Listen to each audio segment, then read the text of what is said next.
My Lord and my God, I firmly believe that you are here, that you see me, that you hear me. I adore you with profound reverence. I ask you for pardon for my sins, and for the grace to make this time of prayer fruitful. My Immaculate Mother, Saint Joseph, my Father and Lord, my guardian angel, intercede for me. Jesus, we enter your presence now. Wherever we find ourselves, we know that you're with us.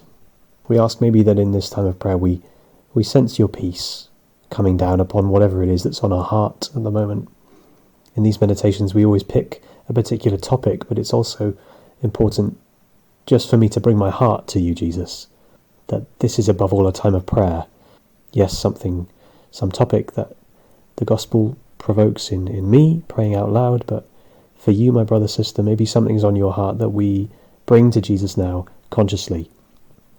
Jesus, you are Lord of my heart, and you're more Lord of my heart when I become more son or daughter of the Father, so we inhabit that inheritance, the inheritance of being sons and daughters of the Lord, of God our Father, and disciples of you, my Jesus, my beloved Jesus. You speak today in the Gospel about praise. This is how I read it. This is how I pray through this Gospel. The praise that we can receive from one another. You liken those who would receive praise to the Pharisees, who have longer phylacteries and tassels and love being greeted obsequiously in the marketplace.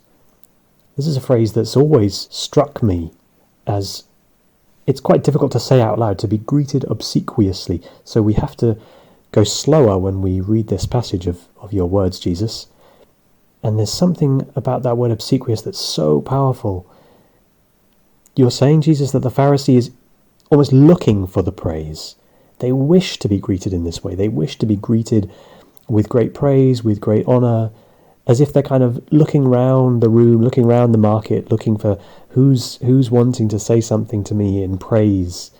And their hearts are being filled, their spirit is being filled with this, we could say, hot air, the hot air of human praise. Maybe you, we can be addicted to human praise. Human praise can fill us up, and it feels like we're totally full up.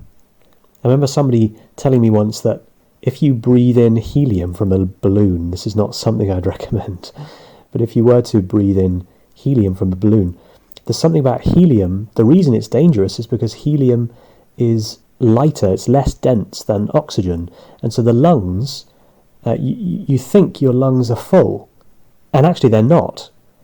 They feel full in the same way as if we breathe in oxygen, but because helium is lighter, actually the lungs are suffocating. And so it's a very dangerous thing to do, so we don't do it. But there's a sense in which drinking in praise is the same. I breathe in praise, and I feel like I'm full. I feel like I've been made into myself again, because people have praised me, people have approved me. I seem to be acceptable to people. And actually, what I'm breathing in is nothing at all. And I realise I'm empty, because all of a sudden I crave that again. I crave the praise of those around me. I crave maybe good results in my exams, or that's a good thing. Good results are a good thing. But if I place all my identity on those things, it's like building on sand. Because the next time I do an exam and maybe I don't do as well, all of a sudden my identity's up in the air.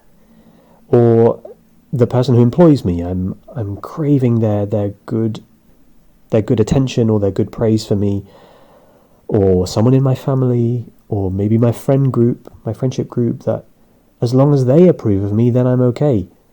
And that can lead me to behave in a way that's not really who I am, because I'm so desperate for praise. This is what I'd say it is to be greeted obsequiously. We can be waiting for somebody to approve me. And this, if it was in a social media context, it's with comments or with likes, that these are like a rating on my person, that who I am as a person needs to be rated by somebody else. Wow, that is a lie. Jesus, that is such a lie, that my personhood needs to be rated by other people. No, you speak a truth over me. You speak a truth over me. God, my Father, you call me your son, and this is enough. That is my identity. And so if I place my trust, my strength, my identity in the words of other people, then that leaves me open to being very disappointed, very flat, very depressed if I don't get the right words, or I don't seem to be approved by them, or people remain silent and I don't know what's going in their heads. Jesus, I think you're getting to the heart of this with the gospel that we read today. That for us to crave obsequious greetings, which maybe in our context is to crave praise, that is a place of sand for us. We're building on sand. So how do we build on rock, which is what you say elsewhere in Matthew's Gospel? Well, Jesus, today we keep one of your friends, St. Bernard. Today is St. Bernard's feast day. A great man from the end of the 11th century into the beginning of the 12th century in France, in Citeaux, founder of the Cistercians, the order of Benedictine order, but a reformed Benedictine order. St. Bernard had a great love for Our Lady, a man of great prayer, a man of great desire for reform, purity within the church, purity of proclamation of the gospel. One thing I read about St. Bernard, something he said, has stayed with me for a long time. He refers to the human soul as being Capax Dei, literally in English, the capacity of God. So for St. Bernard, the very identity of the soul, the human spirit, is that it's capable.